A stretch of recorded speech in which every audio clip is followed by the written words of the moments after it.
The cage door swung open in the blizzard, metal screeching against frozen hinges. Inside, a skeletal German shepherd lifted his head. 6 years. 2,190 days in this 6-by-6-foot prison. The temperature had dropped to 15 below zero. Atlas stumbled through the opening, each step leaving crimson drops in pristine snow. His ribs pressed against matted fur. His left leg dragged uselessly. Behind him, the empty cage that had been his entire world for 6 years disappeared into white darkness. He should run, hide, disappear into the Montana wilderness and die alone, as he'd always expected to die. Instead, Atlas turned toward the distant lights of town, toward humanity, toward the species that had broken him. What he would do when he found them, nobody could have predicted.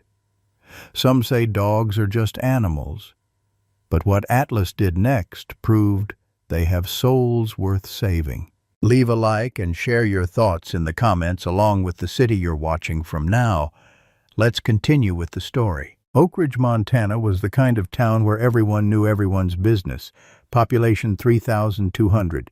Blue-collar families, ranchers, farmers, the kind of people who valued hard work, faith, and loyalty above all else. Main Street had one stoplight, 2 churches, and a diner that served breakfast all day. In January, when the blizzards came, the town hunkered down. Neighbors checked on neighbors. Nobody got left behind. At least that's how it was supposed to work. The Mitchell family lived on Maple Drive in a modest 2-story house with peeling paint and a mortgage they could barely afford. Sarah Mitchell, 35, taught 2nd grade at Oak Ridge Elementary. She had auburn hair she wore in a perpetual ponytail, tired eyes that had seen too much, too young, and a stubborn streak that drove her husband crazy. She'd grown up in foster care after her biological mother died of an overdose. Her adoptive mother's husband had been violent. Sarah knew what it meant to be trapped, to be afraid, to wonder if anyone would ever stop and help. Tom Mitchell, 37, was county sheriff. Tall, broad-shouldered, with a crew cut and kind eyes that crinkled when he smiled, which wasn't often enough these days. He believed in law and order, black and white, right and wrong. But lately, the lines had started blurring, the bills piling up, the mortgage payments falling behind. He loved his wife fiercely, but sometimes love wasn't enough to pay the electric bill. Their daughter Emma was 8 years old, quiet and wise beyond her years. She had her mother's eyes and a heart defect that required $50,000 in surgery. The deadline was March 15th, 65 days away. Emma knew she was sick, knew her parents were scared, knew they were running out of money and time and options. She tried not to be a burden, tried to be brave. Mostly, she just tried not to think about dying. Jake, 5 years old, had high-functioning autism. He didn't speak to strangers, didn't like loud noises or unexpected changes. But he had a gift for connecting with animals in ways that left adults speechless. Then there was Margaret Hayes, 75 years old, living alone 15 miles outside town in the house she'd shared with her late husband. Margaret was Sarah's adoptive mother, though they hadn't spoken in 5 years. Too much pain, too many things left unsaid. Margaret had been an Army nurse during Vietnam. She'd seen young men destroyed by war, seen trauma that never healed, seen the cost of silence. She'd failed to protect Sarah from her abusive stepfather. She'd waited too long to leave him. By the time she found the courage, Sarah was 12 and already broken. Margaret had spent every day since trying to forgive herself. So far, she hadn't managed it. On the night of January 10, 2024, these 5 people were about to collide with a dying German shepherd on a frozen highway. None of them knew it yet, but that collision would save them all. Richard Foster's house sat 5 miles outside town on a property that had seen better days. The paint was peeling. The gutters sagged. Empty whiskey bottles lined the porch railing like tombstones. In the backyard, a 6-by-6-foot metal cage held the only living thing Richard still claimed to care about, though his definition of care had become twisted beyond recognition. It was 7 o'clock on January 10th when David Foster pulled into his brother's driveway. David was 52, gaunt from methamphetamine and desperate for money. He'd been bleeding Richard dry for 6 years, ever since Michael's death, ever since David discovered Richard's secret shame. The argument was loud enough for the neighbors to hear, if there had been any neighbors close enough to listen. "I need $500, David said, his teeth chattering from withdrawal. "I don't have it." Richard's words were slurred. He'd been drinking since noon. "Then I guess Atlas has another accident." "You leave him alone." "Pay me." "Get out." David smiled. It wasn't a kind smile.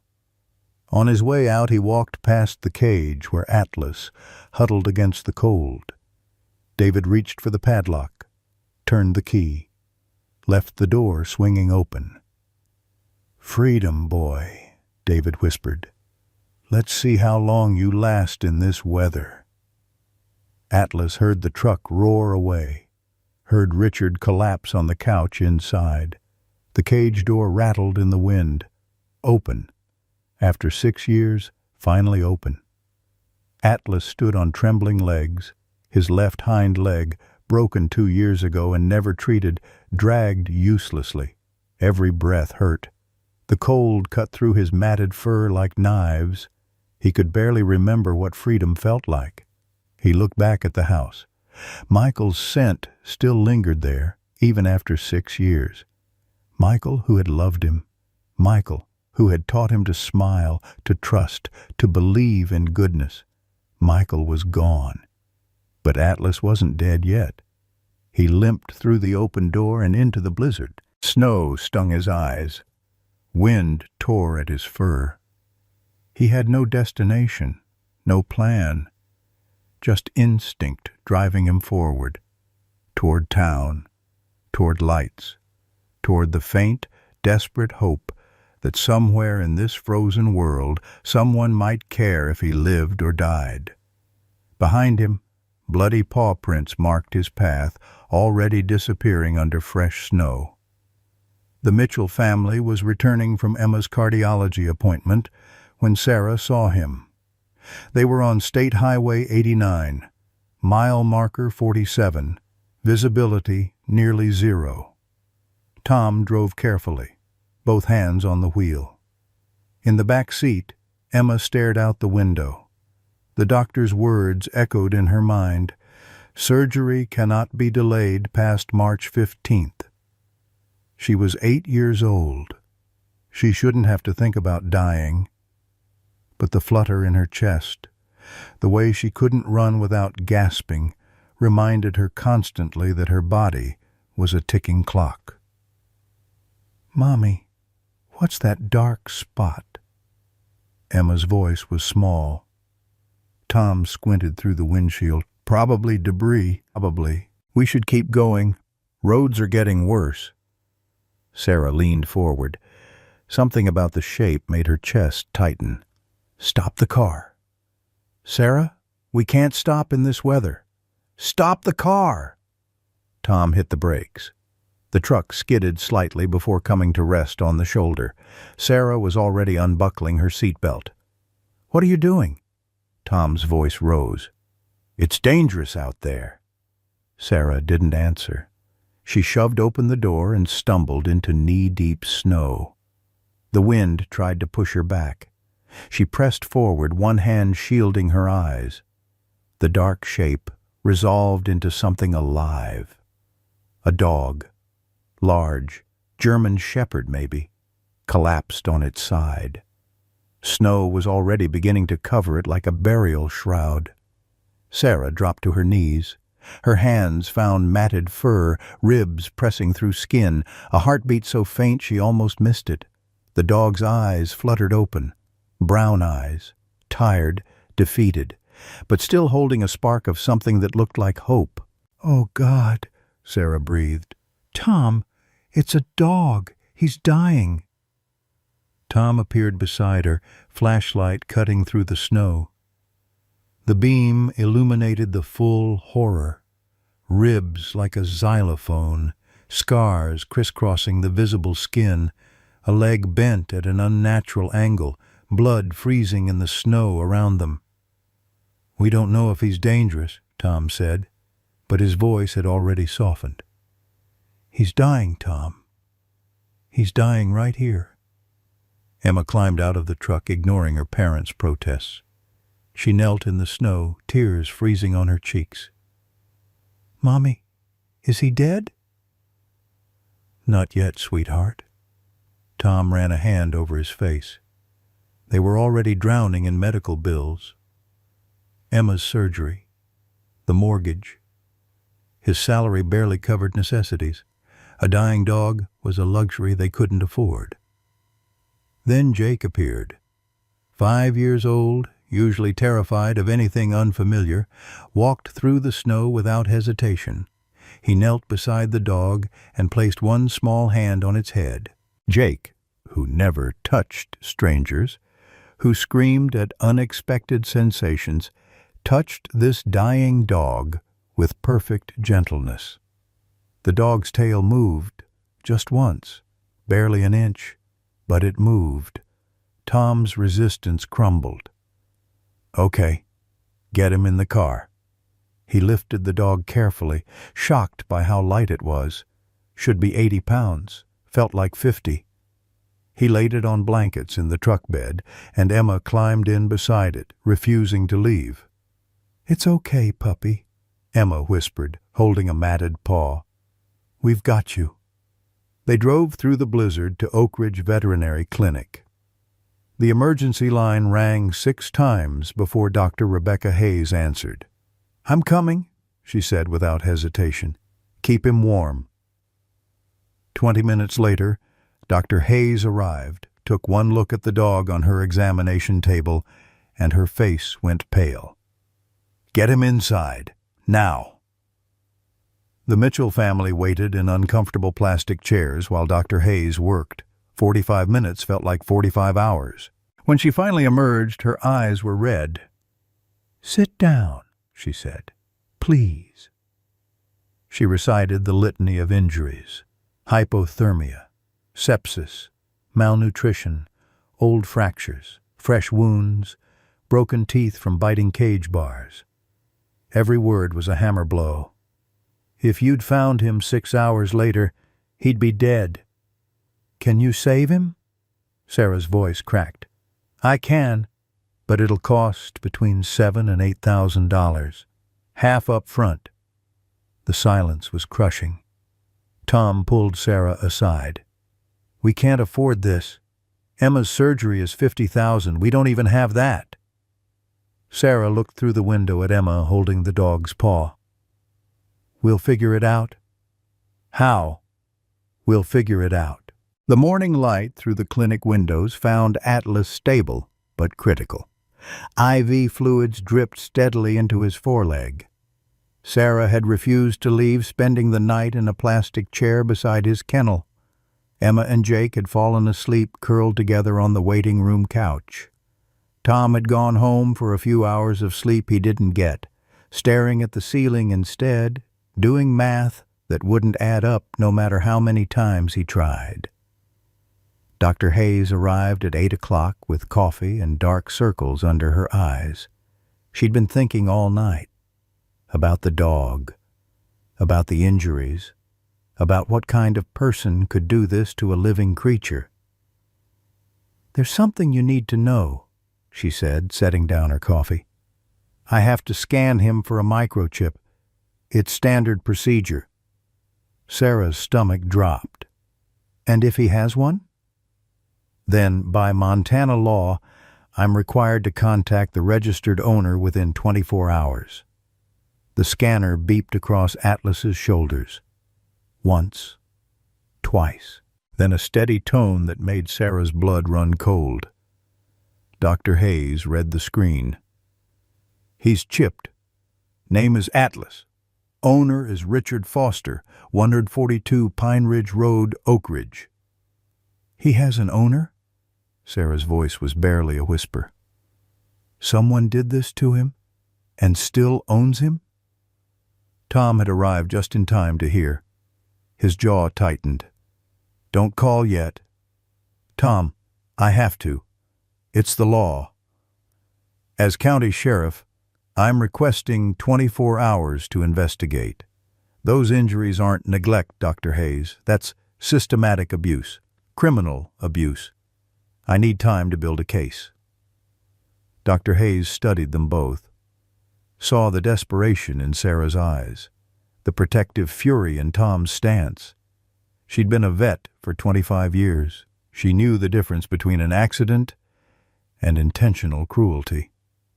24 hours, she agreed, but I'm documenting everything. Photographs, measurements, x-rays.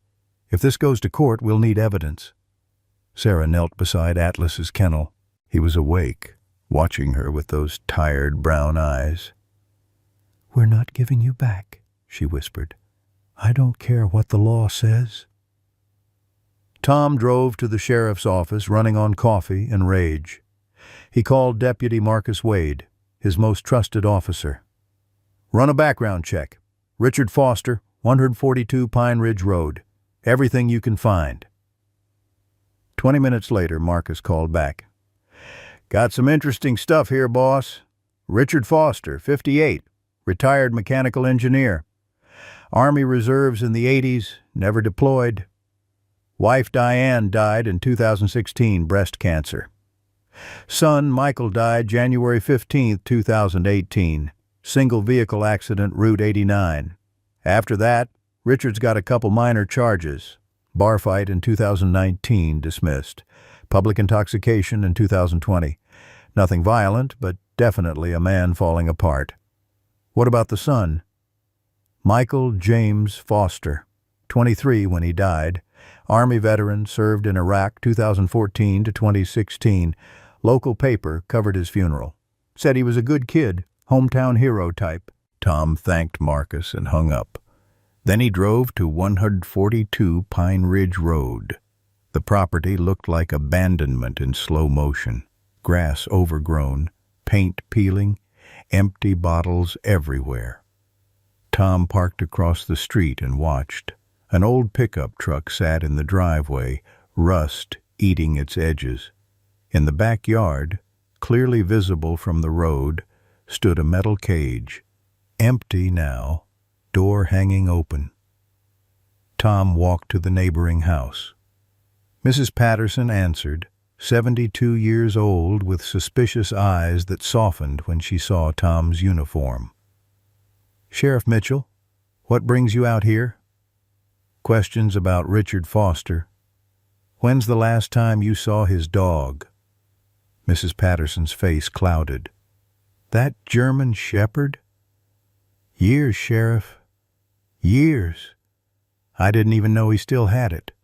Sometimes at night I'd hear barking, sad, lonely barking, and yelling, Richard yelling at someone or something.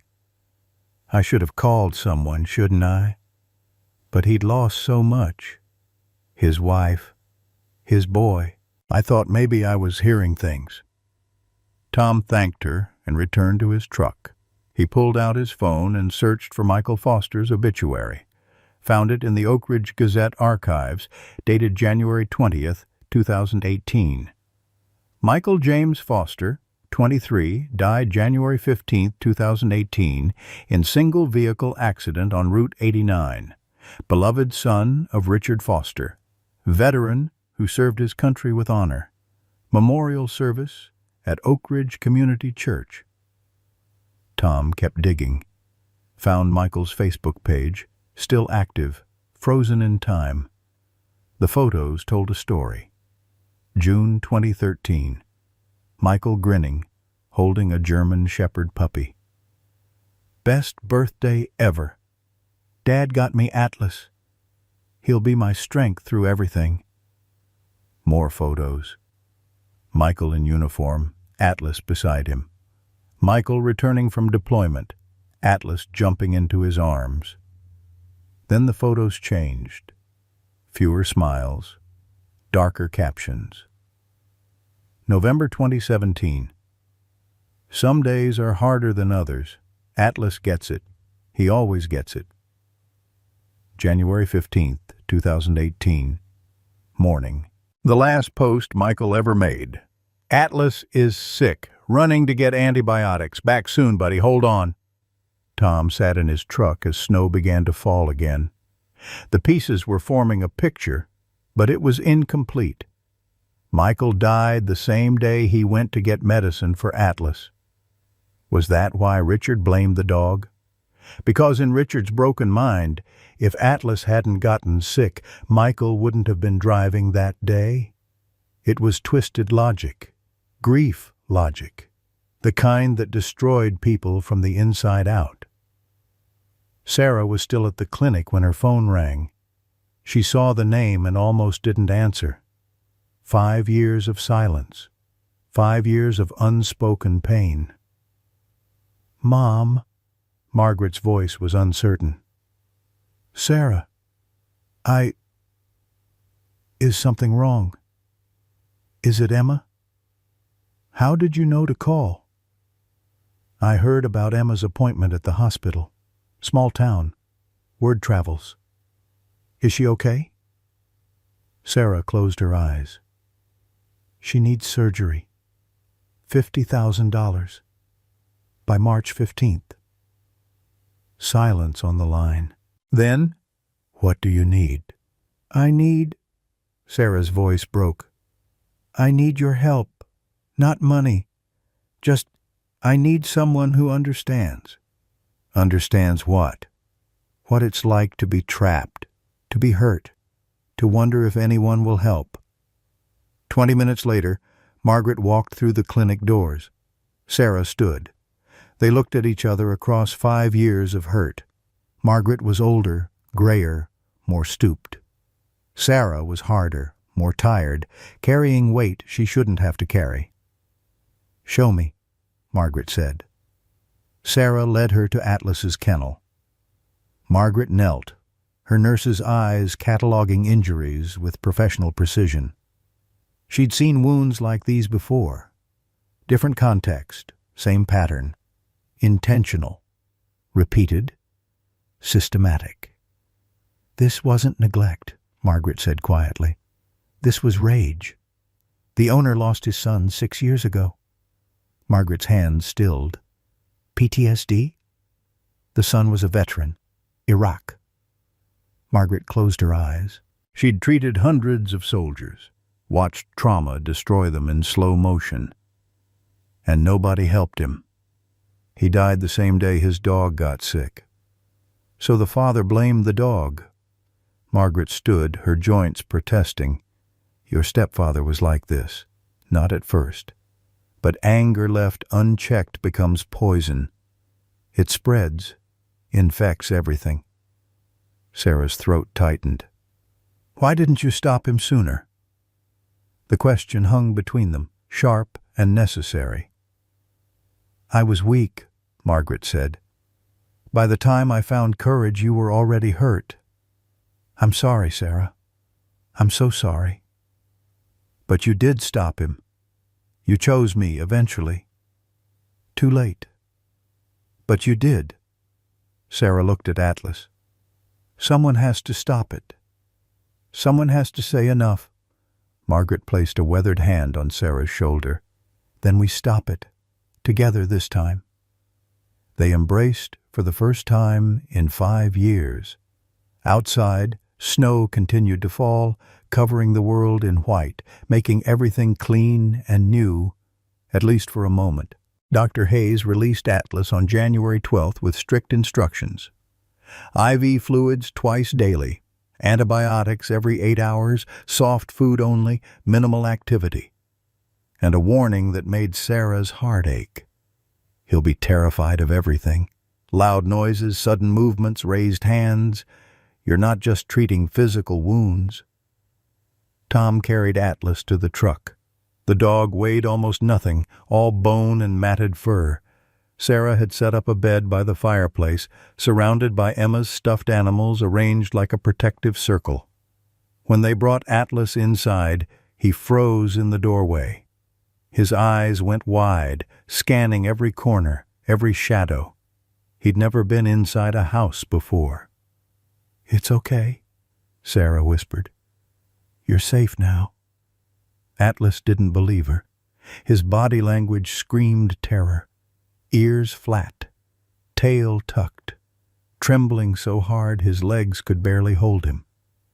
Sarah placed food and water near the fireplace bed, then backed away. 20 feet. 30. Sat on the couch and pretended to read while Atlas watched her like she might attack at any moment. He wouldn't eat with her in the room. Wouldn't drink. Just stood there, shaking. Emma tried next. She crawled across the floor, moving slowly, making herself small. "Hi, puppy. I'm Emma. I won't hurt you." Atlas's ears twitched forward. Children were safer than adults. Some instinct told him that.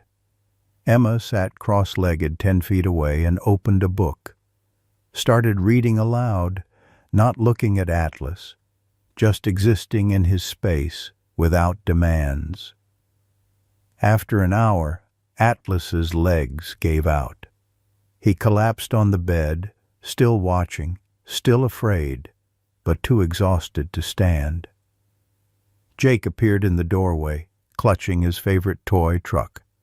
He walked straight to Atlas, sat down 2 feet away, and began rolling the truck back and forth. The repetitive sound seemed to calm them both. Atlas watched the truck, watched Jake's small hands. Slowly, incrementally, his breathing steadied. That first night, Atlas didn't sleep. Sarah found him at 3 in the morning, standing rigid by the fireplace, staring at the door like he expected someone to break through it. She didn't approach, just turned on a small lamp and sat on the couch with a book. "I'm not going to hurt you," she said quietly.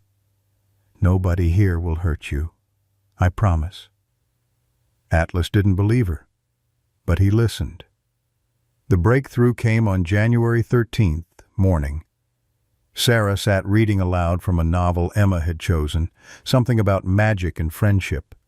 She'd been reading for 2 hours, her voice growing hoarse, when she felt something wet touch her foot. Atlas had crossed the room, sniffed her sock, then, miracle of miracles, laid down 3 feet away. Sarah kept reading, tears streaming down her face, pretending nothing had changed even though everything had. By January 14th, a routine had established itself. Emma fed Atlas each morning, placing the bowl down and backing away until he felt safe enough to eat. Midday, Jake sat nearby drawing pictures, and Atlas would watch with something that might have been curiosity. Afternoons, Sarah graded papers while Atlas moved incrementally closer. Evenings, Tom attempted approach, and Atlas would tense, but no longer flee. Small victories accumulated. Day 1. Atlas ate while Emma sat 5 feet away. Day 2. Atlas took a treat from Emma's hand, his mouth so gentle she barely felt his teeth. Day 3. Atlas laid his head on Sarah's foot while she read. Day 4. His tail wagged. Just once. Just barely. But it moved. The bond between Atlas and Emma grew fastest. She read to him every night, her small voice filling the room with stories of brave heroes and impossible quests. "My heart's broken too," she told him one night, "but they're going to fix it. Maybe we can both get better together." Atlas seemed to understand in ways that defied explanation. He began following Emma room to room, positioning himself between her and the stairs, as if understanding she was fragile and needed protection. The bills started arriving on January 14th. First came Atlas's vet bill, $8,000 due in 30 days. Sarah stared at the number until it blurred. January 15th brought Emma's cardiology consultation bill, $2,300. Tom paid it from their rapidly depleting savings account and said nothing. January 16th, the surgery estimate arrived, $50,000 total, deposit of $15,000 due by February 15th. Tom sat at the kitchen table with a calculator, running numbers that refused to cooperate. January 17th, the mortgage company sent a late notice. Payment of $2,200 was 15 days overdue, late fees accruing daily. January 18th, Tom's paycheck deposited, $3,200 after taxes. Sarah's came the same day, $2,800. Together, $6,000 monthly. Their expenses totaled $5,000 before adding Emma's medication and Atlas's care. Tom spread the bills across the kitchen table that night like evidence at a crime scene. We can't afford both. Sarah was washing dishes, her hands moving mechanically. We'll find a way. Sarah, the math doesn't work. Look at it. He shoved the calculator toward her. Emma's surgery deposit is $15,000. Atlas's treatment is $8,000. That's $23,000. We have $4,500 in savings. We're $18,500 short. And Emma's surgery is in 8 weeks. We'll take out a loan. We're maxed out. Emma's medical bills destroyed our credit. No bank will touch us. Then we'll do a GoFundMe. Tom's voice rose. That takes time we don't have. Emma's surgery is in 8 weeks. Atlas's bill is due in 30 days. What am I not making clear here?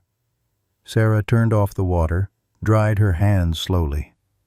What are you saying, Tom? I'm saying maybe we call animal control.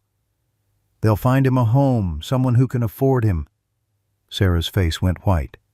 Absolutely not. He's not our responsibility. He is. We saved him. We made a promise. We have a daughter dying of a heart defect. Tom's roar shook the kitchen. She comes first. She has to come first. A small voice from the doorway stopped them both. I heard you. Emma stood in her pajamas, eyes red. Sarah and Tom froze, caught in the worst moment of their marriage. Emma, go back to bed, Tom said, but his voice had lost its force. Daddy, are you saying we have to choose? Him or me? Silence hung heavy. Emma's chin trembled. Choose me. I'm more important than a dog. She turned and walked away, her footsteps soft on the stairs. Sarah sat down hard. Now look what we've done. Tom put his head in his hands. Upstairs, Emma lay in bed with Atlas beside her. He'd followed her up the stairs despite his injured leg. Now he watched her cry with confused concern. I'm sorry, Emma whispered, touching his scarred head. I said you're not important. But you are. You're really important. She pressed her face into his fur. I'm scared. What if they can't fix my heart? What if I die and never grow up? Atlas licked her tears with infinite gentleness. But I'm more scared that if they give up on you, it means they might give up on me too. That when things get too hard, people just quit. She held him tighter. Atlas's tail thumped softly against the bedspread. Sarah couldn't sleep. At 2 a.m, she sat at the computer and created a GoFundMe page. Her fingers trembled over the keyboard. "Help us save Atlas and Emma," she typed. Then she wrote their story. The dog dying on the roadside. The daughter with a broken heart. A family trying to do right in a world that made doing right impossibly expensive. She set the goal, $25,000, 30 days. She posted it to Facebook, Twitter, every local community board she could find. Then she went to bed and prayed to a God she wasn't sure she believed in anymore. By morning, the GoFundMe had raised $340 from 12 people. Sarah felt grateful and desperately inadequate. $340 against $25,000 needed. It was like trying to empty the ocean with a teaspoon. But it was something. It was 12 people who cared enough to stop scrolling and help. She had to believe that mattered. The knock came at 4 o'clock on January 20th. The Mitchell family was eating dinner, the kind of meal cobbled together from whatever was cheapest at the grocery store. Pasta, jarred sauce. No meat because meat was expensive. Atlas lifted his head. His ears went flat against his skull. A low growl rumbled from his chest, something he'd never done before. "Atlas." Sarah's hand stilled on her fork. "What's wrong?" The doorbell rang. Atlas backed away from the table, limping toward the corner, his entire body shaking. Tom stood, walked to the door, opened it. Richard Foster stood on their porch. Tall, gaunt, unshaven, hollowed out by grief and whiskey. His eyes were bloodshot, his clothes wrinkled, and he smelled like alcohol and desperation. "I'm here for my dog," Richard said. Tom's jaw tightened. He recognized Richard from his investigation, from the property surveillance. "Mr. Foster." Behind them, Sarah appeared, saw Richard, saw Atlas cowering in the corner, whimpering, saw the connection and felt rage bloom hot in her chest. "Your dog?" Sarah's voice could have cut glass. "That dog was dying on the side of the road. You left him to freeze to death." "I didn't leave him anywhere. He ran away." "From a locked cage?" Richard's eyes flickered. "Someone must have let him out." Tom stepped forward, putting himself between Richard and his family. "Mr. Foster, I'm Sheriff Mitchell. I've seen the veterinary reports. Those injuries are consistent with sustained abuse over years." "I don't abuse animals." "Then explain the scars. The broken bones that healed wrong. The malnutrition, the terror." "He's old. He's clumsy. He doesn't eat much." Sarah pushed past Tom. "He doesn't eat much because you starved him." "Look, lady, I don't know what you think you know, but that's my dog. He's registered to me, microchipped, legal property. I want him back. Now." Emma appeared then, running from the kitchen, her small arms wrapping around Atlas's neck. The dog pressed against her, seeking protection from an 8-year-old child. "You hurt him!"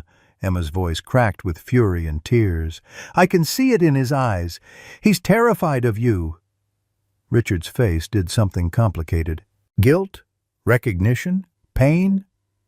Little girl, you don't understand. I understand you're mean. Mean people don't deserve dogs." "I'm not mean. I'm not.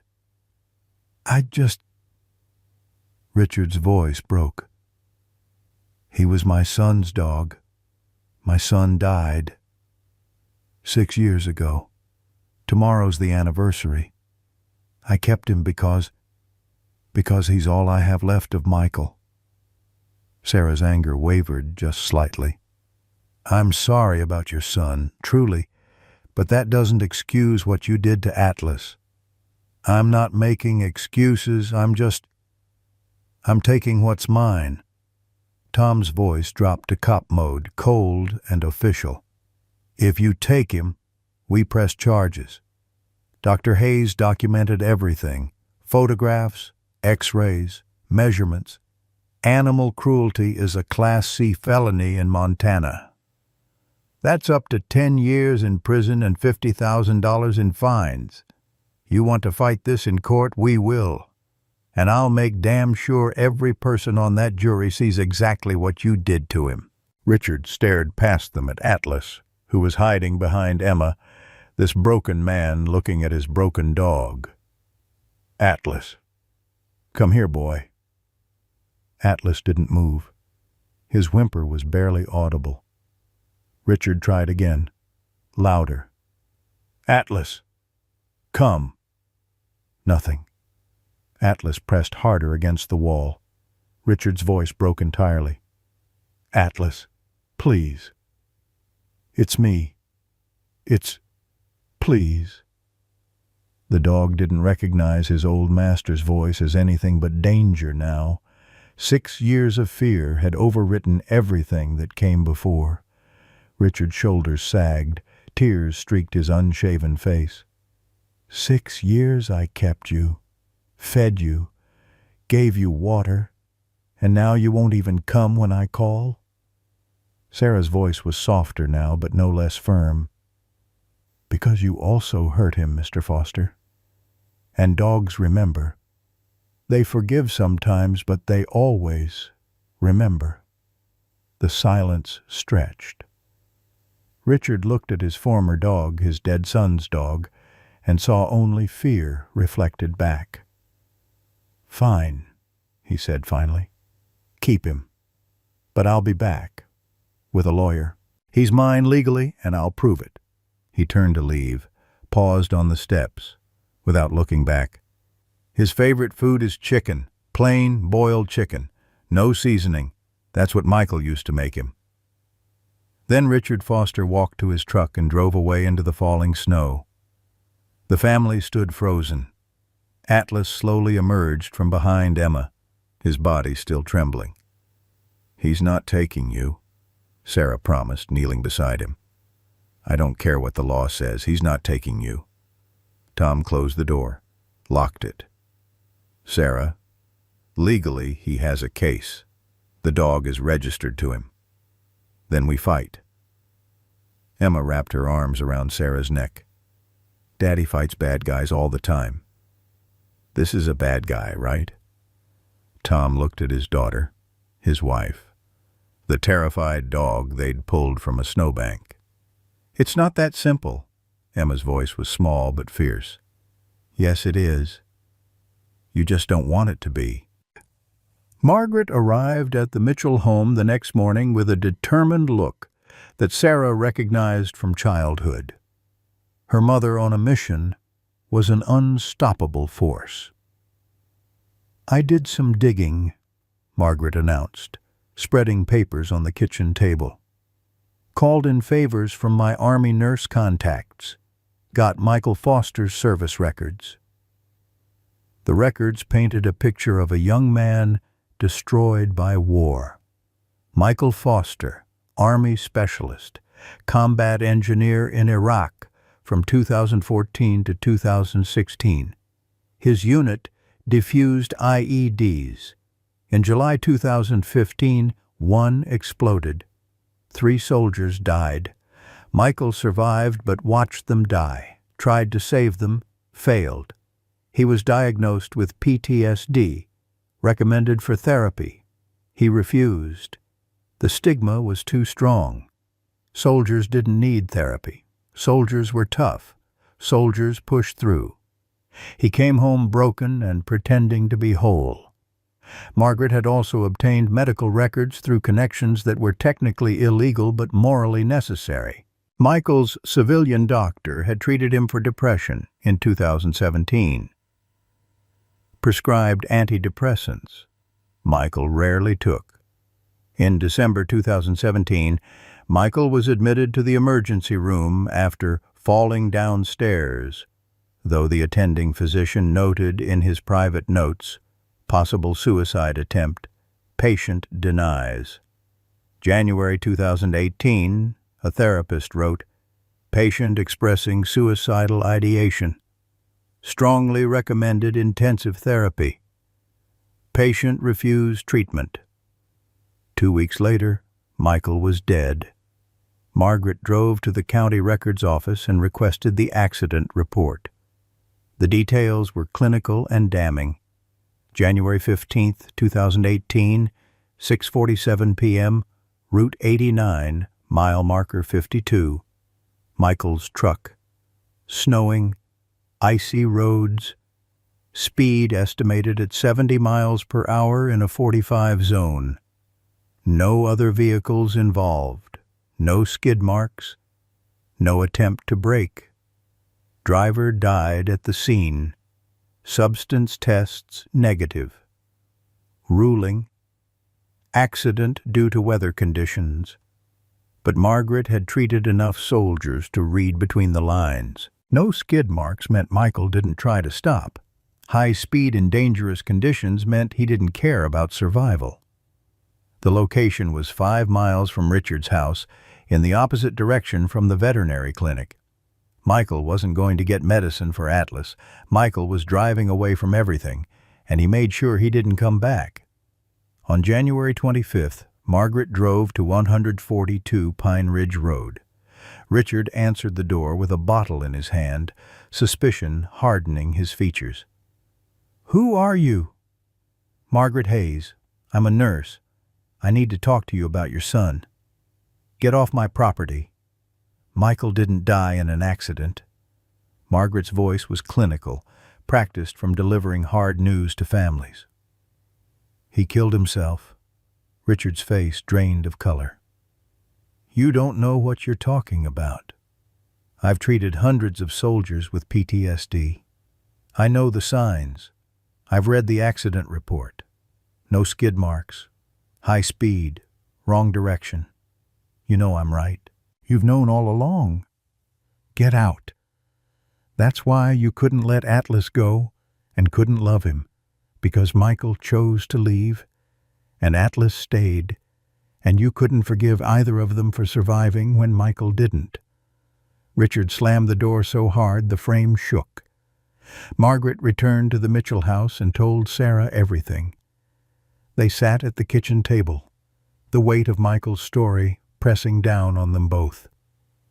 "So Richard blamed Atlas for Michael's death," Sarah said slowly, "even though Michael's death had nothing to do with the dog being sick." "Grief doesn't follow logic," Margaret replied.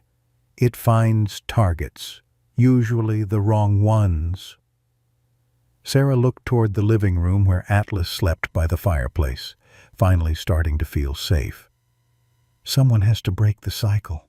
Someone has to say this ends here." Margaret squeezed her daughter's hand. "Then we say it. Together." The call came on January 26th while Tom was reviewing case files at the sheriff's office. County Supervisor Bradley Grant's voice was cold and professional. "Sheriff Mitchell, we need to talk. My office. Now." Tom knew what was coming. He'd seen the complaint letter that morning, forwarded by the county administrator. Richard Foster's attorney, some slick lawyer from Billings, had filed a formal grievance. Harassment, abuse of power, using his position as county sheriff to conduct personal vendettas. Supervisor Grant sat behind his massive oak desk, flanked by 2 members of the county board. The atmosphere was funeral home quiet. "Sheriff Mitchell, these are serious allegations. That dog was dying. That's not the issue. The issue is you using county resources for personal matters. You ran a background check on Richard Foster using official police databases. You conducted surveillance on his property without a warrant. You threatened to press charges in what amounts to a civil property dispute. And you did all of this while personally involved in the case, creating a massive conflict of interest." Tom's hands gripped the armrests. Someone had to help that animal. Someone, yes, but not the county sheriff using his badge to do it. You crossed a line, Tom. You let personal feelings interfere with duty, and that's something we cannot tolerate. The verdict came swift and merciless. Suspended without pay for 6 months, pending investigation. Badge and service weapon confiscated immediately. If the investigation went poorly, termination would follow. Tom drove home in civilian clothes, feeling naked without his badge. He walked through the door at 4 in the afternoon to find Sarah grading papers at the kitchen table. "Tom, what are you doing home so early?" He couldn't meet her eyes. "I got suspended." "What? Why?" "Because I put Atlas before my job. Because I threatened Richard Foster. Because I used my position for personal reasons." His voice cracked. "Because I did what I thought was right." Sarah stood and wrapped her arms around him. "You did do the right thing." "The right thing just cost us $4,500 a month, and our health insurance." Sarah went very still. "The insurance?" "Effective immediately. Emma's surgery is in 7 weeks." They did the math together, silent and grim. Without insurance, Emma's surgery would cost $50,000 instead of the $10,000 copay. Add Atlas's $8,000 vet bill. $58,000 needed in 7 weeks, with zero income from Tom and no insurance safety net. Sarah's income alone was $2,800 monthly. In 7 weeks, she'd earn roughly $4,600. The GoFundMe had reached $1,840. Total available, approximately $11,000. They were $47,000 short, with Emma's deadline racing toward them like a freight train. Deputy Marcus Wade worked his own investigation on personal time, loyalty to Tom, outweighing concern for his career. On January 28th, he drove to Richard Foster's property with a hunch. The neighbors had mentioned Richard installed trail cameras after tools went missing a year ago. Marcus found the camera mounted on a tree facing the backyard cage. He retrieved the SD card, drove home, and spent 6 hours reviewing footage. What he found made his stomach turn. The video showed Richard feeding Atlas daily. The portions were small, inadequate, but consistent. They showed Richard standing by the cage in the evenings, drinking, talking to the dog, though the audio was too poor to hear words. They showed Richard leaving for work each morning, but they also showed someone else. A second man arriving 2 to 3 times per week while Richard was gone. Marcus ran facial recognition through the police database. David Foster, Richard's younger brother, age 52. Drug addict with a criminal record that included a previous animal cruelty conviction. The footage was damning. David approaching the cage with a wooden stick, Atlas cowering in the corner, David beating the dog methodically while Atlas tried to hide in a space too small for escape. This happened again and again, a pattern of abuse spanning months. Then Marcus found the smoking gun. A video from December showing Richard returning home early, seeing fresh wounds on Atlas, confronting David in the driveway. The camera's audio barely picked up the exchange, but Marcus enhanced it using software.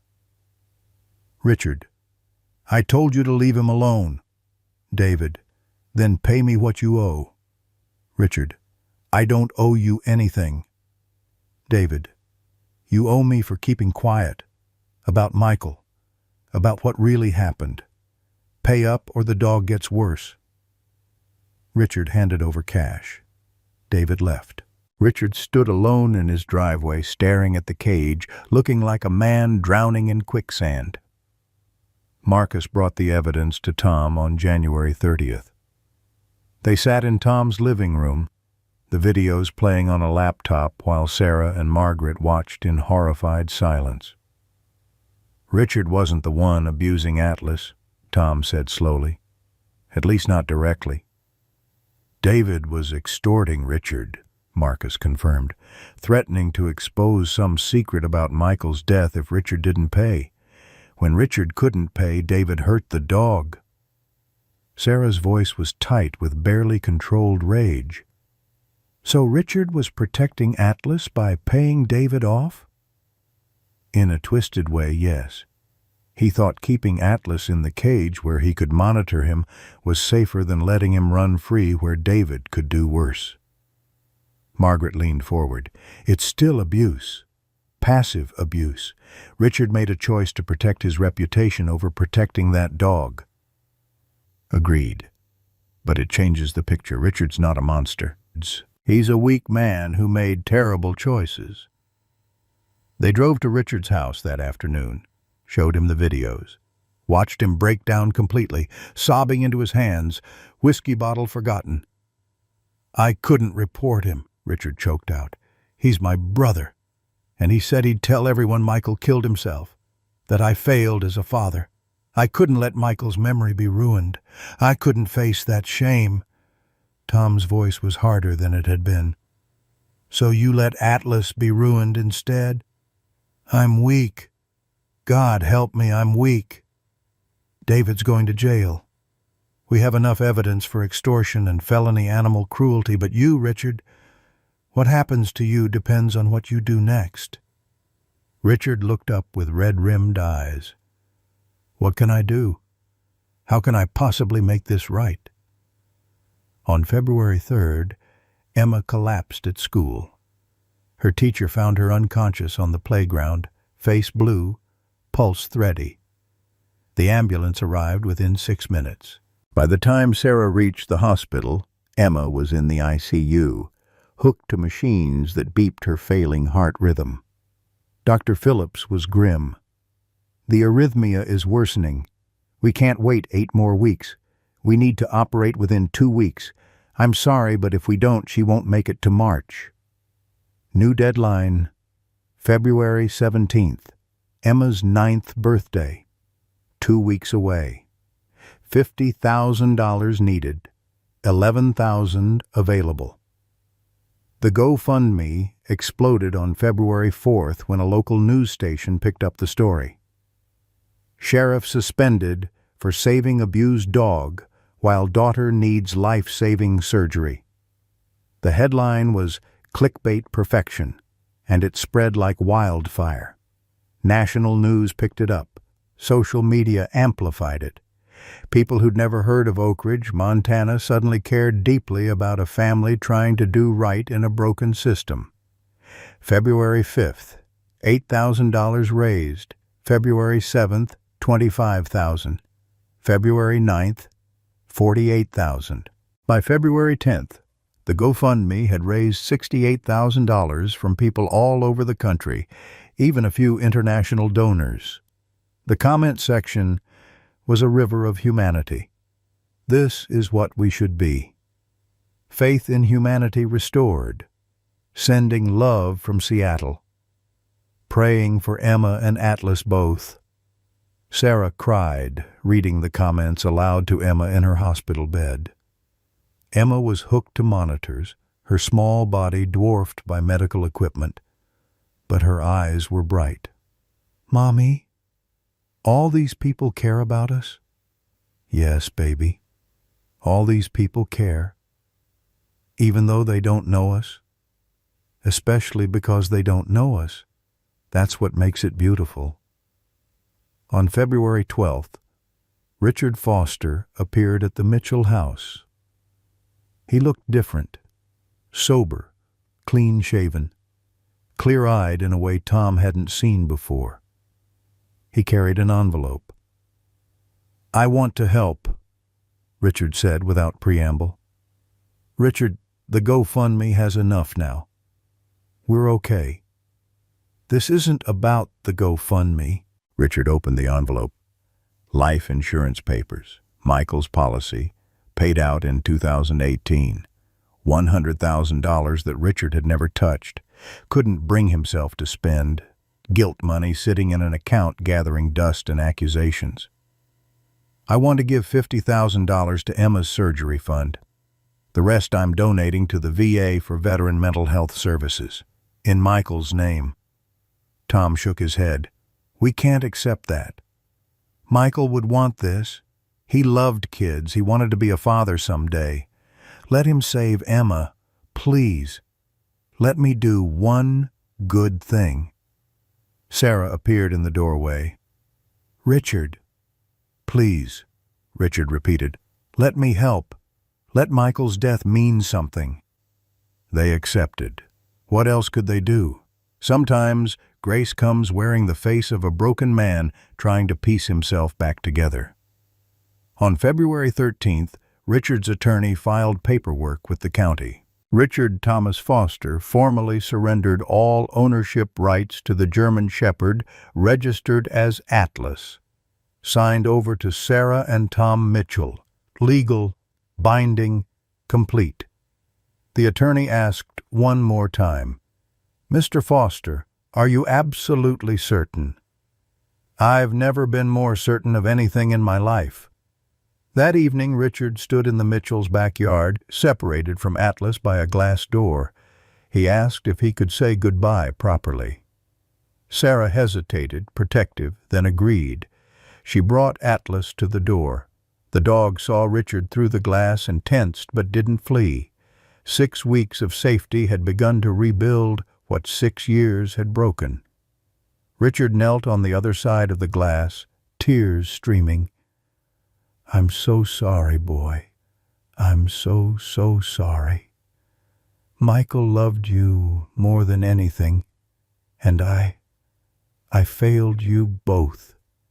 Atlas tilted his head, watching this man who had been his tormentor and his protector, his prison keeper, and his last connection to the boy who had loved him first. "I can't undo what I did. But you're free now. You're with people who will love you right. Michael would be happy about that. He'd want you to be happy."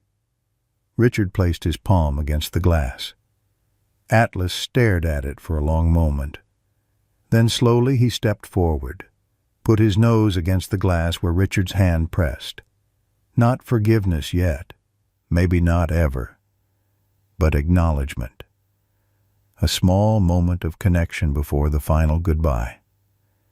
Richard stood, wiped his face, and walked away.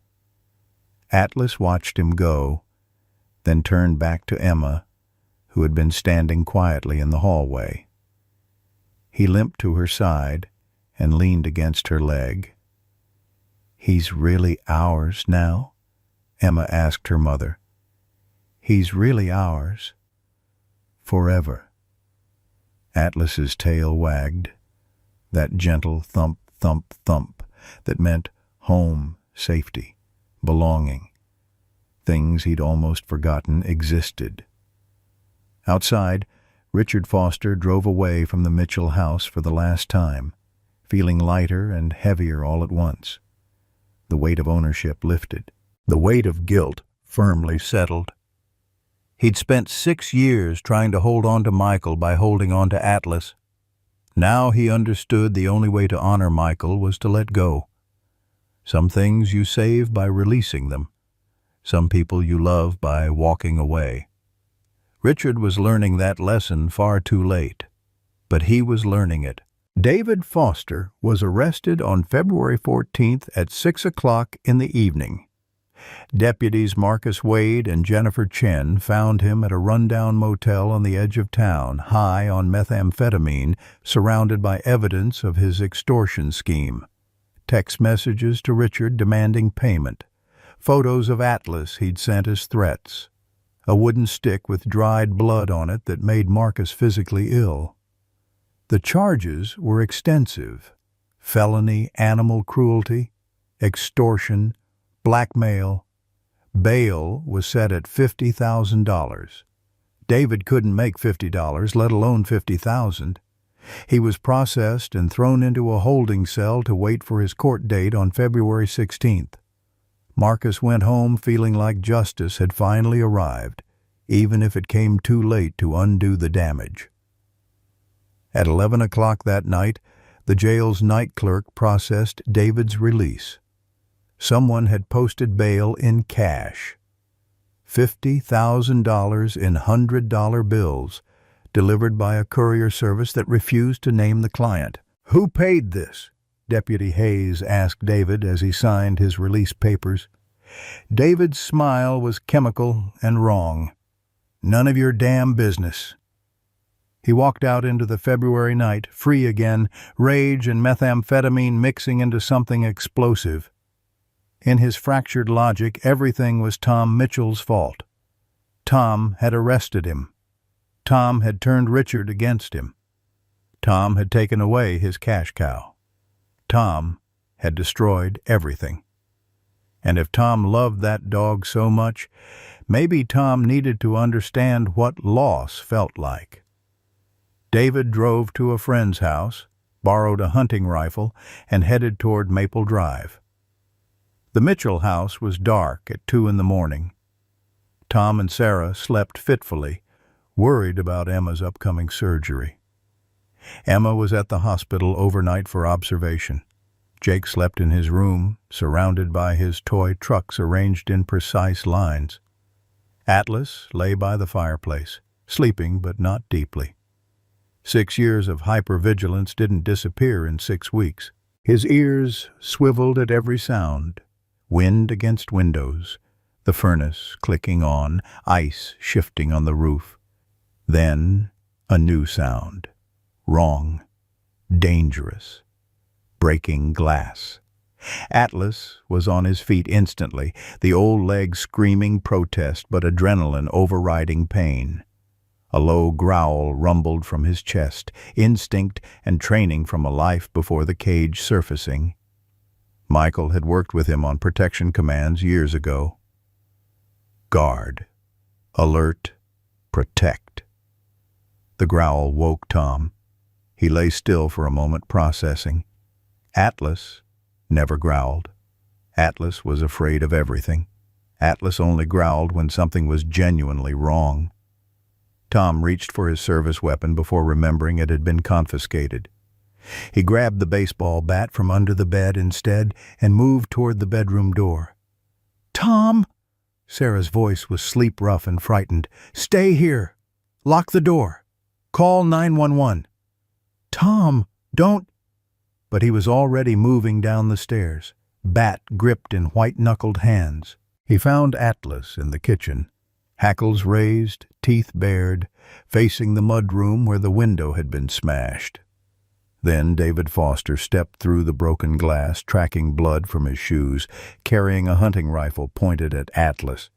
"You ruined my life!" David's voice was wrong, too loud, chemically amplified.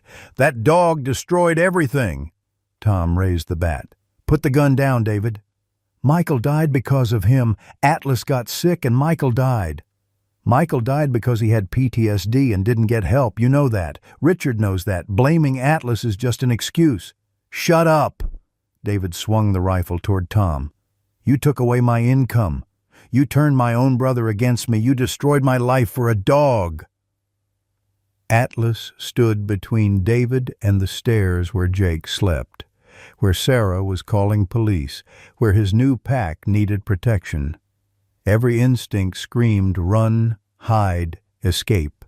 6 years of abuse demanded submission. But deeper than the abuse was something older, something Michael had planted. Protect, guard, family. Sarah appeared at the top of the stairs despite Tom's orders. David saw her and swung the rifle in her direction. Atlas made his choice.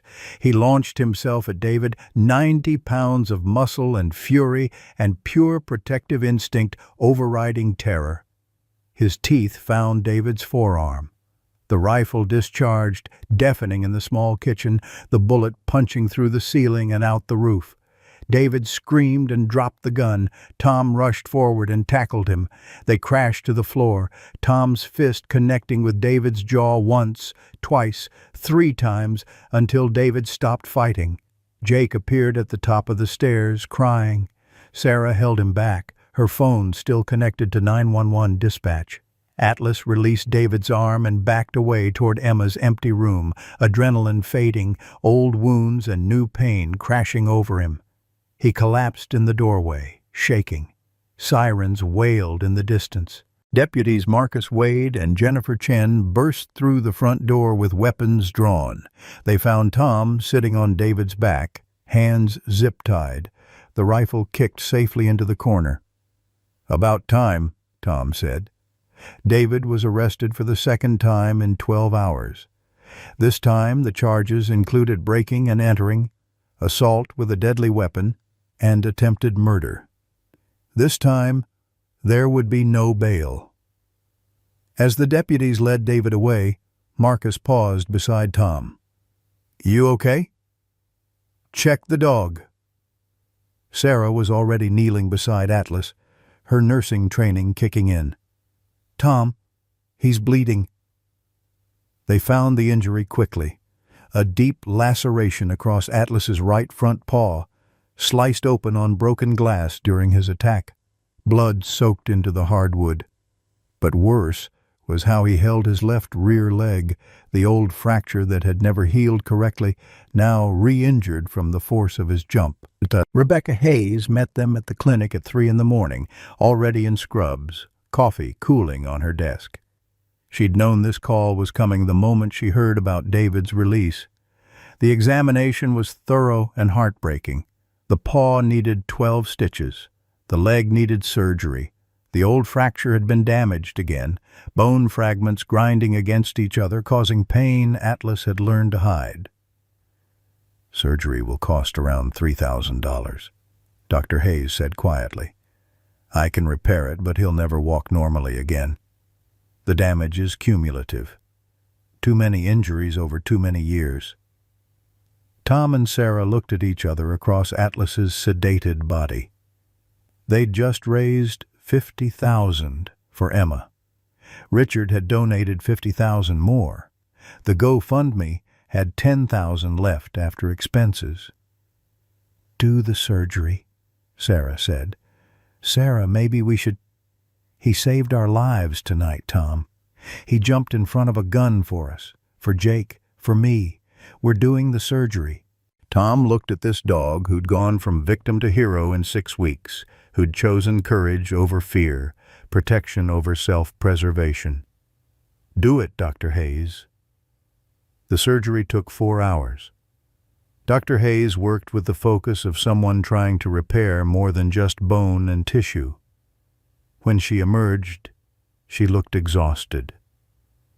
"He'll live. He'll walk. But he'll limp for the rest of his life. The joint is compromised. Arthritis will set in early. He'll need pain management." "But he'll be okay?" Sarah's voice cracked. "Define okay. He'll never run like he should. He'll never be pain-free. But he'll be alive. He'll be mobile. He'll be with people who love him." Sarah started crying. Tom held her. Dr. Hayes excused herself, giving them privacy. When they brought Atlas home that afternoon, Jake had arranged all his toy trucks in a circle around Atlas's bed, a protective barrier against the world. Emma called from the hospital, demanding to talk to Atlas. Sarah held the phone to the dog's ear. Emma's voice was small and frightened. "Atlas, you're a hero. You saved Daddy and Mommy and Jake. Thank you." Atlas's tail thumped weakly against his bed. That night, while Atlas slept under the influence of pain medication, Emma asked her parents to visit the hospital. She looked tiny in the hospital bed, monitors beeping her irregular heartbeat, surgery scheduled for 3 days away. "I need you to promise me something," Emma said. "Both of you. Anything, sweetheart. If I don't make it through surgery, if something goes wrong, promise me you'll keep Atlas. Promise me he'll have a home no matter what." Sarah's face crumbled. "Emma, don't talk like that. You're going to be fine." "Promise me anyway, Mommy. Promise." Tom and Sarah looked at each other, seeing their fear reflected, seeing the weight of a promise that acknowledged their daughter might die. "We promise," they said together. Emma relaxed into her pillows. "Okay, then I'm ready." Outside, February snow fell softly over Oak Ridge, covering the world in white. making everything look clean and possible and new even when underneath the ice remained. Richard Foster arrived at the Mitchell house on February 16th carrying a manila envelope that looked like it had been handled too many times. His hands shook. He'd been sober for 3 weeks, the longest stretch in 6 years, and everything felt raw without the alcohol buffer. "I found something," he said, when Sarah opened the door. "After watching the news coverage, after seeing Atlas save your family, I went into Michael's room for the first time since he died, and I found this in his desk drawer." The envelope was addressed in Michael's handwriting. "To Dad." Sarah's breath caught. "You haven't opened it." "I couldn't. For 6 years I couldn't. But you should read it. Out loud. So I have to hear it." They sat at the kitchen table, Tom, Sarah, Margaret, and Richard. Atlas lay nearby, bandaged and limping but alive. Sarah's hands trembled as she opened the envelope and unfolded pages covered in Michael's neat script. "January 14th, 2018, Sarah read. "Dad, if you're reading this, I'm gone. I'm sorry. I'm so sorry." The letter unfolded like a confession and an apology woven together. Michael wrote about Iraq, about watching 3 friends die in an IED explosion, about trying to save them, hands slipping in blood, lungs filling with smoke and screams, about coming home with the war still playing in his head every night. He wrote about the nightmares, the hypervigilance, the way loud noises sent him diving for cover, the depression that wrapped around him like a wet blanket, suffocating slowly. "I tried to be strong," Sarah read, her voice breaking. "For you, Dad. For Atlas. Soldiers are supposed to be tough. Foster men don't need therapy. That's what you always said, remember? So I didn't ask for help. I pushed through. I pretended." Michael wrote about loving Atlas, how the dog was the only thing that kept him tethered to the world. How on the worst days, when suicide seemed like the only way out, Atlas would nudge his hand or lay across his feet, and Michael would think, "He needs me. One more day." "Atlas didn't fail me," Sarah continued reading. "I failed him. I couldn't fight anymore, Dad. I'm tired. So tired. The war is supposed to be over, but it's not. It's never over. It plays in my head on repeat. Every explosion, every scream, every friend I couldn't save." Richard made a sound like a wounded animal. Margaret placed a hand on his shoulder. Michael's plan was detailed in the letter. He would drive to Route 89, the stretch with the dangerous curve and the steep embankment. He would accelerate. He would make it look like weather, like ice, like accident. His life insurance would pay out. Richard would be financially stable. No one would know it was suicide. No shame, no stigma. "Atlas getting sick was just coincidence," Sarah read. "I wasn't going to the vet clinic. I was going away. For good." "Dad, please don't blame him. Don't blame yourself. This isn't anyone's fault except the war that broke me and a system that told me asking for help was weakness." The final paragraph destroyed everyone in the room. "If you're reading this, I'm gone. Please, Dad, take care of Atlas. He deserves better than I could give him. He deserves joy. And Dad, you deserve joy too. Don't let my death destroy you. Let it teach you that every day is precious. Every creature deserves love, even broken ones, especially broken ones. Tell Atlas I love him. And Dad, I love you. I'm sorry I wasn't strong enough. But maybe in taking care of Atlas, you can find a strength I never had. Love, Michael." Silence fell like snow. Richard's shoulders shook with sobs that had been dammed up for 6 years. Sarah folded the letter carefully, placed it back in the envelope, and slid it across the table. "He didn't blame Atlas," Richard choked out. "He never blamed Atlas. But I did. For 6 years I blamed him. Tom's voice was gentle. "Grief isn't rational, Richard. I tortured the one thing Michael loved most. What kind of man does that?" Sarah reached across the table. "A broken one. Like Michael said, we're all broken, but broken doesn't mean beyond repair." Richard looked up with red-rimmed eyes. "I need to tell you the whole truth. About why I let it happen." The confession came in fragments. Richard had known Michael was suicidal. Michael had asked for help weeks before his death. "Dad, I think I need to see someone. A therapist. The dreams are getting worse." Richard had responded with tough love that wasn't love at all. "Be a man. Suck it up. Foster men don't need therapy. You just need time." Michael had stopped asking. 2 weeks later, he was dead. "I killed my son," Richard said. "Not Atlas. Me. My pride. My ignorance about PTSD. My belief that mental health was weakness. I killed him with stigma and stubbornness. And then I couldn't admit it. Admitting it meant facing that I was the reason my boy died. So I blamed Atlas. If it was his fault, it wasn't mine. I could keep living with myself." Margaret spoke for the first time. "Richard, what you did to Atlas was unforgivable. You know that. I do.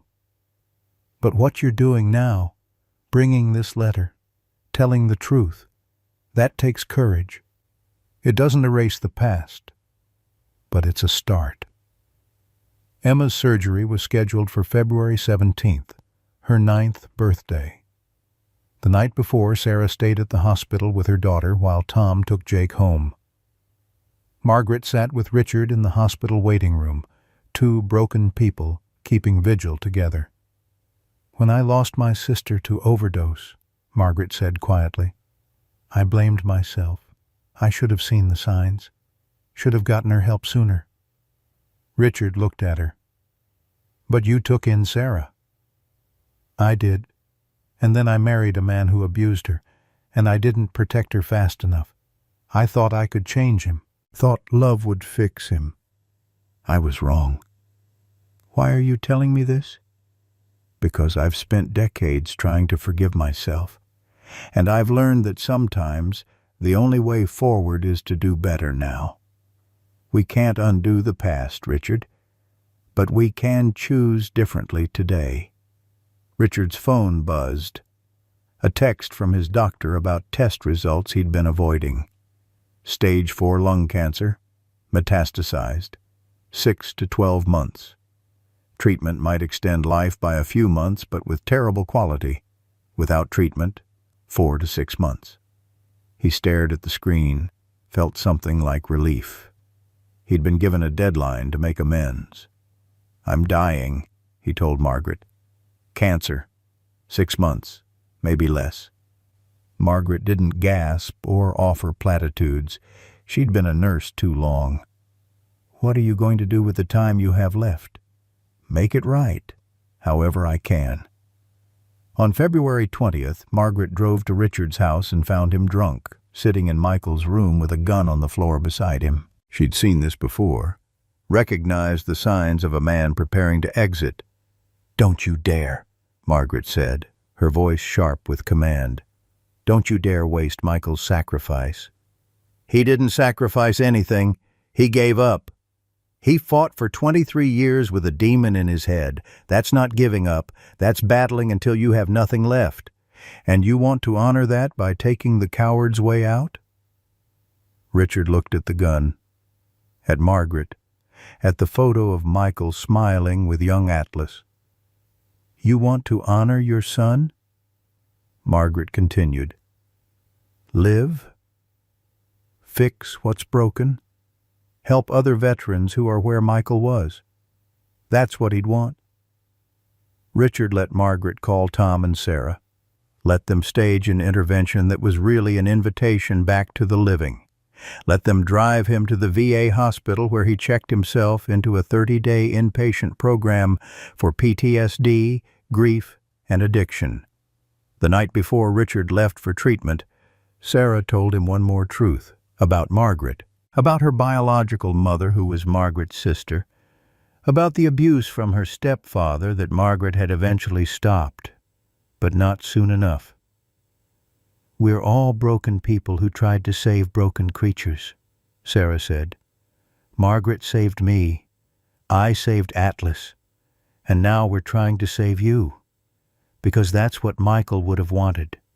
He wrote it in his letter. Every creature deserves love, even broken ones, especially broken ones." Richard wept. "I don't deserve this. Any of this. Deserve has nothing to do with it. Grace isn't about deserving. It's about choosing to extend love even when logic says not to." At the VA hospital, Richard began the hard work of dismantling 6 years of denial and rage, group therapy with other veterans, individual counseling about Michael's death, medication for depression.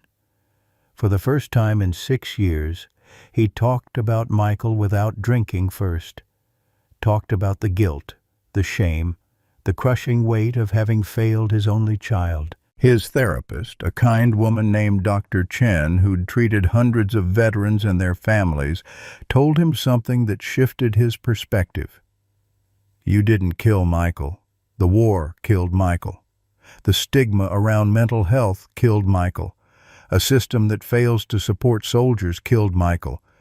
You were one piece in a much larger tragedy.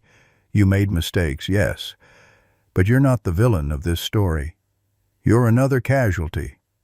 And like any casualty, you deserve treatment." By the time Richard was discharged on March 30th, he was sober, medicated, and carrying a discharge plan that included weekly therapy, support group meetings, and accountability partners. He'd lost 30 days, but gained something resembling peace. His first stop after discharge was the Mitchell house. He arrived with flowers, clean-shaven and clear-eyed, carrying the weight of his past, but no longer crushed by it. "I want to apologize properly," he said when Sarah opened the door. "To Atlas, to your family. I know words aren't enough, but they're a start." Atlas was in the living room recovering from his surgery, his limp now permanent but his spirit gradually brightening. When he saw Richard, he tensed, but didn't flee. Richard knelt on the floor, keeping distance, respecting boundaries. "Atlas, I'm sorry. For everything. For 6 years of pain. For failing you and Michael both. You deserved better. Michael would be ashamed of me." Tears streamed down his face. "I can't undo what I did. But I promise I'll spend whatever time I have left trying to make the world better. For dogs like you. For veterans like Michael. I promise." Atlas watched this broken man breaking down, tilted his head, took one tentative step forward, then another, sniffed Richard's outstretched hand. He didn't lick it, didn't wag his tail, but he didn't retreat either. It was acknowledgement. A small moment of connection. Not forgiveness, not yet, but the possibility of it. Richard looked up at Sarah through tears. "Thank you for saving him, for showing me what I should have been." "You can visit," Sarah said carefully. "Weekly, if it's good for both of you." Richard nodded, unable to speak. Emma appeared in the doorway, home from the hospital, her heart repaired, scar fresh on her chest. "Mr. Richard, do you want to help me give Atlas his medicine?" He trusts me. Maybe he'll trust you too if you're with me." Richard looked at this 9-year-old girl offering him redemption he didn't deserve. "I'd like that very much." Together, they approached Atlas. Together, they showed him that broken people could still be gentle. And maybe, just maybe, everyone deserved a second chance. Spring arrived in Montana with the tentative hope of things beginning again. Richard Foster spent April and May rebuilding a life he'd let fall apart. He volunteered at the Oak Ridge Animal Shelter 3 days a week, cleaning kennels, walking dogs who'd been abandoned or abused, seeing himself in every frightened animal that cowered from raised hands. He also volunteered at the VA hospital as a peer counselor, talking to veterans about Michael, about PTSD, about the deadly cost of silence. He used Michael's life insurance money the way his son would have wanted. $50,000 to Emma's surgery fund had already been given. The remaining $50,000 he split between the VA's mental health services and the Oak Ridge Animal Rescue, both donations made in Michael James Foster's name. Every dollar was an apology, a prayer, an attempt to turn his son's death into something that saved others. Every Saturday, Richard visited the Mitchell home, brought Atlas plain boiled chicken prepared exactly how Michael used to make it. He'd sit on the floor 10 feet away and talk to the dog about Michael, about their life before Iraq, before trauma fractured everything. "Your boy loved you so much," Richard would say. "He'd be so happy you're with a good family now. So happy you're safe." Week by week, Atlas came closer. By May, he accepted treats directly from Richard's hand, his mouth gentle, tail wagging cautiously. It wasn't the bond Atlas had shared with Michael. That was gone, irreplaceable. But it was something new. Forgiveness wearing the patient face of a dog who'd learned that some humans could change. On June 1st, Richard went for his routine physical exam required by his VA outpatient program.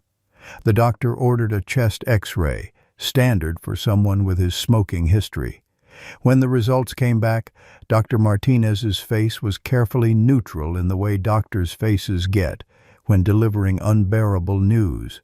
"Richard, we found something. A mass in your right lung. It's spread to your lymph nodes. Lung cancer, stage 4, metastasized beyond surgical intervention." The oncologist gave him options. Aggressive chemotherapy might buy 3 to 6 additional months, but with brutal side effects. Quality of life would be poor.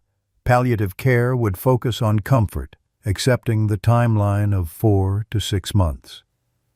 "How long if I do nothing?" Richard asked.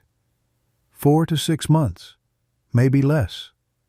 Richard thought about Michael's life insurance money, now spent on saving others. He thought about Emma's healthy heart. He thought about Atlas beginning to trust again. He thought about months of nausea and weakness versus months of making peace. "Palliative care," he said. "I've wasted enough time feeling sick.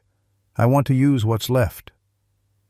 He told the Mitchells on June 3rd, standing in their kitchen with sunlight streaming through windows, making the confession feel both easier and harder. Sarah's eyes filled immediately. "Richard, no, you just started healing. Maybe this is part of my healing, making peace while I still can." He managed a sad smile. "I'm not afraid of dying, Sarah. I'm afraid of dying before I make things right." Tom gripped his shoulder. "What do you need? What can we do?" "Let me spend time with Atlas. Whatever time I have left. Please." The arrangement changed. Richard came daily now, sitting with Atlas for hours. He'd tell stories about Michael's childhood, about teaching him to ride a bike, about Michael's first day of school, about everything before the war came and took his boy away. Michael taught you to smile, Richard told Atlas one June afternoon. Remember? He'd say, "Smile, Atlas." And you'd do that thing where you show your teeth, happy and goofy. Can you still do it?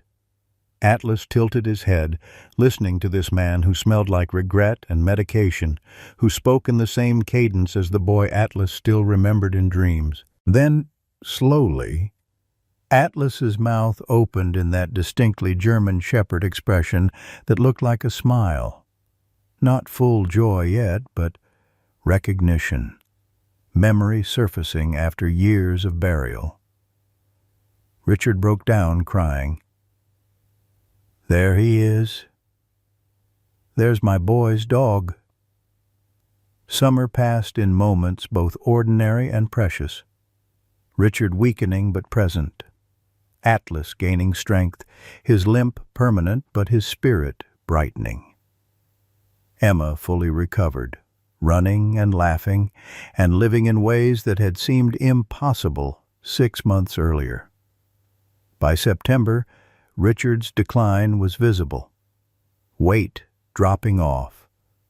Coughing fits that left him breathless. Pain that medication could only dull, never eliminate. Margaret, drawing on her nursing experience, helped manage his symptoms. Sarah and Tom made space in their guest room. Richard couldn't care for himself anymore, and hospice nurses visited daily. Atlas never left Richard's side during those final weeks.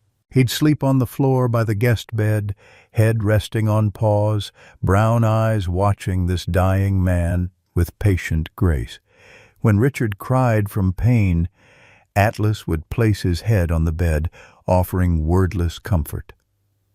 "You forgave me," Richard whispered during one particularly bad night. "How did you forgive me?" Atlas just stayed, because that's what dogs do. They love beyond logic, beyond deserving, beyond everything humans make complicated. In October, as leaves turned gold and red outside the window, Richard recorded video messages. One for veteran support groups. "Get help. Don't wait until it's too late like Michael did, like I did. Your life is worth saving." One for the Mitchell family. "Thank you for showing me what family really means, for giving me a chance to be better before the end." One for Atlas. "Michael loved you.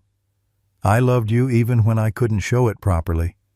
And you loved us both, even when we didn't deserve it. You're the best of all of us, Atlas. Thank you for teaching me what grace looks like." The final week arrived with November snow. Richard was bedridden now, drifting in and out of consciousness, morphine softening the edges of everything. The Mitchell family took turns sitting with him, but Atlas was constant, always there, always watching. On Thanksgiving Day, November 27th, Richard had a moment of clarity, that final surge of energy that sometimes comes before the end. The family gathered around his bed, even Jake, who'd grown comfortable enough to say small sentences now. "Can Atlas come up?" Richard asked, his voice barely audible. Sarah hesitated. "Atlas hasn't been on furniture since the cage. It's a trauma response." "I know, but I'd like to ask." "Atlas, come here, boy." Atlas stood at the bedside, looking at Richard, then at the bed, ancient fear warring with new trust. Sarah held her breath. Then Atlas jumped up, his arthritic leg protesting but determination overriding pain. He laid beside Richard, careful of the tubes and wires. Richard wrapped one skeletal arm around the dog. "Good boy. Such a good boy. Michael would be so proud of you." Atlas pressed closer, offering warmth, offering presence, offering everything a dog can give. "I'm proud of you too," Richard whispered. "Thank you for forgiving me. I didn't deserve it. But thank you." Richard looked at the Mitchell family surrounding him, at Margaret standing in the doorway with tears streaming, at this chosen family that had formed around one broken dog and one dying man. "You're his pack now," Richard said to them. "Keep him safe. Keep him loved." His final words were to Atlas. "You're free, boy. Finally free. Run with Michael now. He's waiting for you somewhere. Tell him I'm sorry. Tell him I finally understood." Richard Foster closed his eyes at 6 o'clock on Thanksgiving evening and didn't open them again. Atlas howled, a long, mournful sound that contained 6 years of pain and confusion and loss. But it wasn't a frightened sound. It was goodbye. The Mitchell family wept. Margaret held Sarah. Tom held Emma and Jake. And Atlas lay beside the man who'd been his tormentor and eventually his friend, keeping vigil until the hospice nurse arrived to confirm what everyone already knew. Richard was free too. Winter turned to spring again. Emma turned 9, then 9.5, growing taller, heart strong, scar fading. Jake spoke more, his vocabulary expanding, his connection with Atlas teaching him that communication takes many forms. Tom was reinstated as sheriff in March, his suspension reviewed and overturned when the full story emerged. Sarah continued teaching, finding that her experience with trauma made her better at recognizing struggling students. Margaret moved closer, buying a small house 3 blocks from the Mitchells. Grandmother and daughter, finally healing decades of hurt by being present for each other. And Atlas. Atlas lived, limped, played gently with Emma, protected Jake fiercely, slept by the fireplace each night with a tail that wagged freely now. He'd gained weight, his coat grown glossy, his eyes bright with something that looked like contentment. On January 15th, 1 year after Michael's death anniversary, the Mitchell family visited the Oak Ridge Cemetery. 2 graves side by side under a spreading oak tree. Michael James Foster, 1995 to 2018. Beloved son, brave soldier, kind soul. Richard Thomas Foster, 1966 to 2024. Beloved father, flawed man, redeemed heart. Emma placed fresh flowers on both graves, her small hands gentle. Jake, now 6, spoke clearly. "Hi, Michael. Hi, Richard. We take good care of Atlas." Sarah knelt in the snow. "Thank you both. For Atlas. For teaching us about second chances." Tom stood behind his family, hand on Sarah's shoulder, thinking about how one decision to stop a car had changed everything. Margaret, standing apart, whispered her own prayer for her sister, for Sarah's stepfather, for all the broken people who never got the chance Richard had. Atlas walked between the graves and lay down between them, head on his paws, in the space where father and son rested together. That smile appeared, gentle and genuine.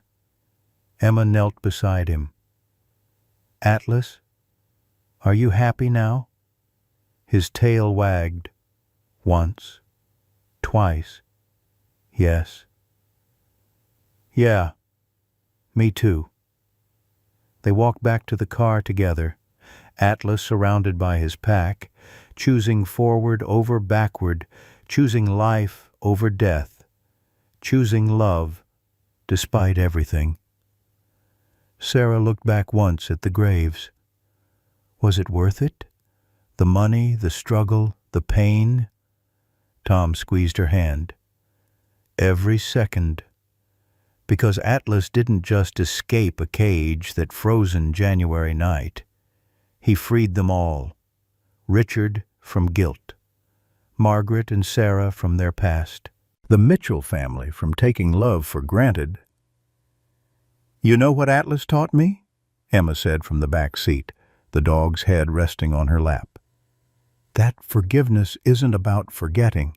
It's about choosing love even when it's hard. Sarah met Tom's eyes in the rearview mirror, both thinking the same thing. Out of the mouths of children comes wisdom dogs already know.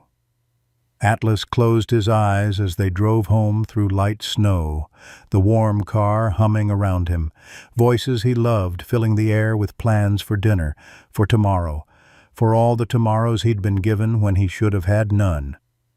Some things you save by stopping the car, some lives you change by opening the door, some families you build by saying you're worth it, when the world says otherwise. Atlas was worth it. Richard was worth it. They were all worth it. And in the end, that was the only truth that mattered. Second chances weren't given. They were fought for, bled for, believed in despite impossible odds.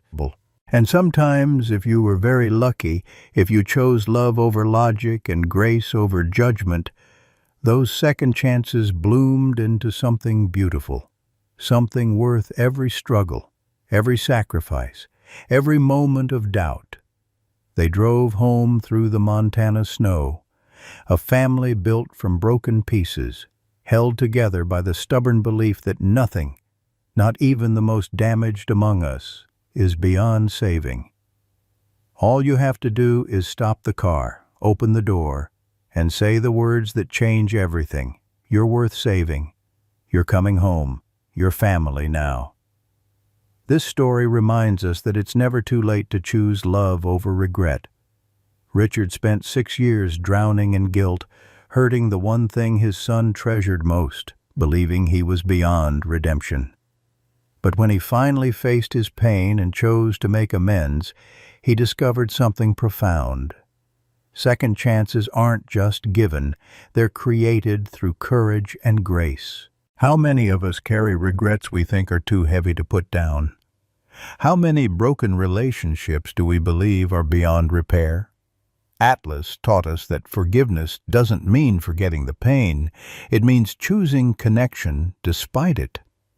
Whether you're the one seeking forgiveness or the one being asked to give it, remember that every day offers a new opportunity to stop the car, open the door, and say, "You matter." We all have our cages, built from pride, fear, or past mistakes. But we also have the key. The question is, will we use it? What's one relationship in your life that needs healing? Have you ever forgiven someone who didn't deserve it? And how did it change you? Share your story in the comments. Your words might be the permission someone else needs to finally choose grace over grudges.